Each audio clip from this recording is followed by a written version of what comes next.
أديناها بعد مقتل الشهيد المغدور علي طالب الصراري من أحد أفراد الأمن الذي لا يمثل إلا نفسه، وعن موقف الشيخ أحمد سيف الذهب.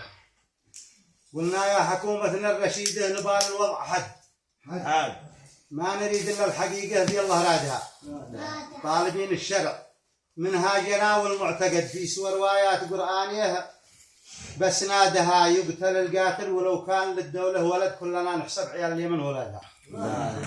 يقتل القاتل ولو كان للدولة ولد، كلنا نحسب عيال اليمن وأولادها. ما هقينا ترضون للمواطن يضطهد، الذي تخشوا في العيفة استنقادها سالت الفوضى، كما قبل بل وعظم وشد شوهت مفعول كيف فعال جنادها.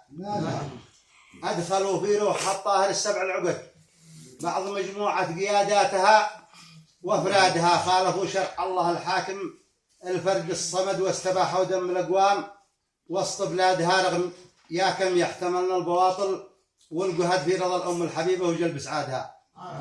وابن سيف أحمد فصيلة من أشبال الأسد، تاج هامات المواقف على روادها، ربنا يحميه من شر حاسد ذا حسد وأهل الأفكار الخبيثة وغيظ حقاد. هذه إذا جاء يوقف المشكلة قالوا حشد، والبلاغات أسفرت عبر زيف أو غادها، والذهب يبقى ذهب ما تغير شيء أبد، وين من فتنة تجد ينتخي لخمادها.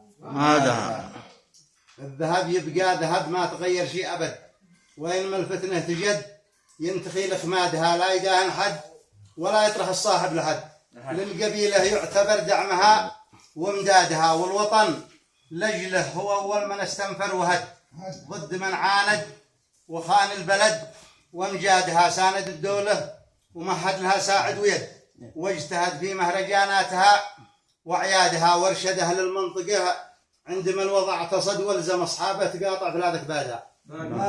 ليش تأويل الأحاديث في هذا الصدد والقريبة ذي يقوموا على استبعادها، يغتنم نشر الأكاذيب ذي ماله معت ناس لجل المصلحة باعت أعضى أجسادها. لكن السيف المهند حكيم ابن وجد، والعظة في الوقت ما يختلف عنقادها. المشايخ منبع أسلاف وأعراف البلد، والقيادات الحكيمة جبال أوتادها. هذا حوالي وعلمي ولا جاكم نكد، انظروا ليها بنظرة عيون أجيادها، والماشي فائدة يا عمها، والرمد بنت عساف المظالم واستبدادها.